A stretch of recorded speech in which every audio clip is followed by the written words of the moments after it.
আলু দিয়ে মটনের ঝোল কার না ভালো লাগে, আর সেটা যদি হয় রবিবার দুপুরে, একেবারে জমে যাবে। হ্যালো এভরিওয়ান, আমি সুপর্ণা চলে এসেছি আজকে মটন কারি আলু দিয়ে রান্না শেখানোর জন্য। তো আমি এখানে 300 গ্রাম মটন নিয়ে নিয়েছি। তার সঙ্গে আমি দিয়েছি আদা, রসুন আর কাঁচা লঙ্কা পেস্ট করে রেখেছিলাম, সেটা একটু দিলাম। আর এখানে দিলাম পেঁপে বাটা। পেঁপে বাটাটা দিলে মাংসটা যেমন তাড়াতাড়ি সিদ্ধ হয়ে যাবে, তেমন নরমও হবে। এখানে দিয়ে দিলাম অল্প করে একটু হলুদ, আর দিলাম একটু লবণ, দিয়ে দিচ্ছি একটু কাশ্মীরি লঙ্কা, আর দেব একটু সর্ষের তেল। এইবার আমি এটা হাত দিয়ে ভালো করে একটু মেখে নেব। মেখে আধ ঘন্টা রেখে দেব ম্যারিনেট করে। এখানে একটু কড়াইয়ে সর্ষের তেল নিয়ে নিলাম। রান্নাটা কিন্তু আমি পুরো করব সর্ষের তেলে। তা আলু আমি কেটে রেখে দিয়েছিলাম সাইজ করে। আলুগুলো এবার আমি তেলে ছেড়ে দিলাম। আলুর মধ্যে আমি কালার হওয়ার জন্যে দেব একটু হলুদ, আর দেব একটু কাশ্মীরি লঙ্কা। আলুগুলো আমি এবার হালকা করে ভেজে নেব। খুব বেশি ভাজার দরকার হবে না, হালকা করে ভেজে নিলেই হবে। আলুটা নিয়েছিলাম চন্দ্রমুখী।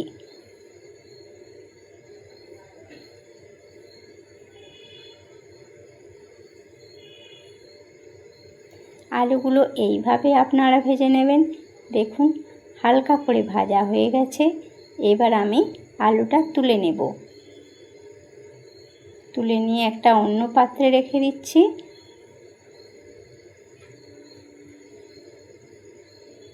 এইবার কড়াইয়ে যে তেলটা থাকবে তাতেই পুরো রান্নাটা হয়ে যাবে। এই তেলের মধ্যে দিয়ে দেব দুটো এলাচ। এলাচ দুটো আমি থেঁতো করিনি, ওটা আমি মুখটা খালি একটু ফাটিয়ে নিয়েছিলাম। আর একটু দেব দালচিনি, এক টুকরো। যেহেতু মাংসটা কম, তাই এখানে মশলাটাও আমি অল্প অল্প দেব। আর একটা দিয়ে দিচ্ছি তেজপাতা। ব্যাস একটু নাড়াচাড়া করে নিলাম। আমি আলাদা করে পেঁয়াজ বেটে রেখেছিলাম, সেই পেঁয়াজটা আমি তেলের মধ্যে দিয়ে দিলাম। দিয়ে আবারও একটু নাড়াচাড়া করলাম।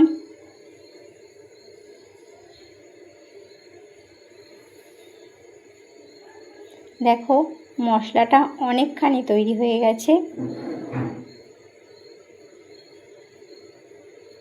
এবার আমি দেব আদা, রসুন আর যে কাঁচা লঙ্কার পেস্ট করে রেখেছিলাম সেটা এখানে দিয়ে দিলাম।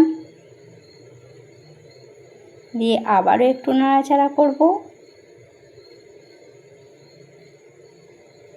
এরপর আমি এখানে দিয়ে দেব 2-4টে চিনির দানা। আপনারা চাইলে দিতেও পারেন, আবার নাও দিতে পারেন। এক হাতে ভিডিও আর এক হাতে রান্না, কতটা অসুবিধা হয় বুঝতে পাচ্ছেন। তো আমি এখানে দিয়ে দেব আর একটু পেঁপে বাটা।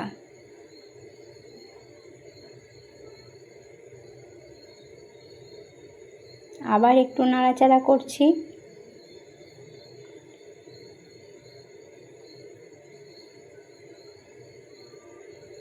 কথা দিলাম ভাত কিন্তু সেদিন একটু বেশিই খেতে হবে, তাই চালটা একটু বুঝে শুনে নেবেন। আর খাবার পর আমাকে কিন্তু কমেন্ট করতে ভুলবেন না। এখানে দিয়ে দিচ্ছি একটু গোলমরিচের গুঁড়ো।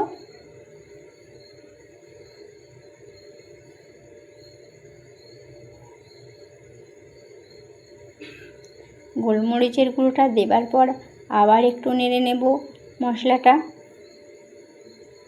মশলাটা অনেকখানি রেডি হয়ে গেছে।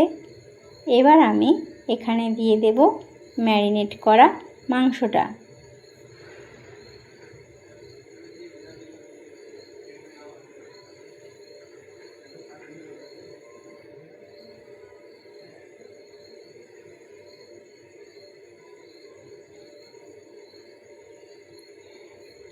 আমি এখানে কয়েকটা ক্যাপসিকাম কেটে রেখেছিলাম, সেটা এখানে দিয়ে দিলাম।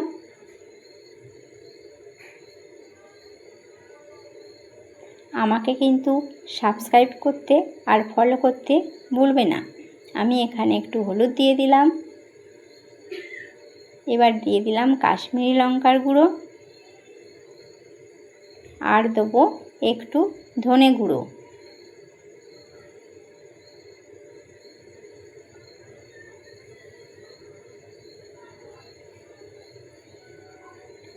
মিট মশলা দিয়ে দিলাম অল্প করে।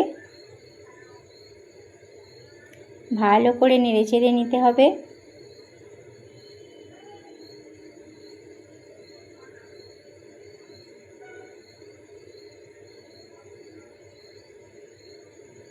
এখানে আমি টমেটো বেটে রেখেছিলাম, টমেটো বাটাটা দিয়ে দিলাম। টমেটো বাটাটা দেবার পর কিন্তু 2-3 মিনিট ধরে নাড়তে হবে এটা।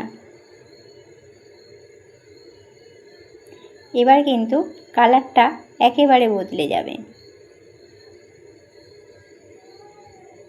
এবার আমি যে আলুগুলো ভেজে রেখেছিলাম আলুটা দিয়ে দিলাম।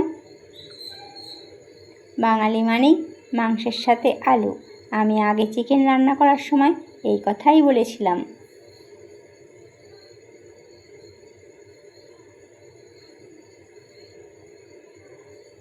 দেখো কালারটা পুরো বদলে গেছে। এবার আমি দেব পরিমাণ মতো লবণ।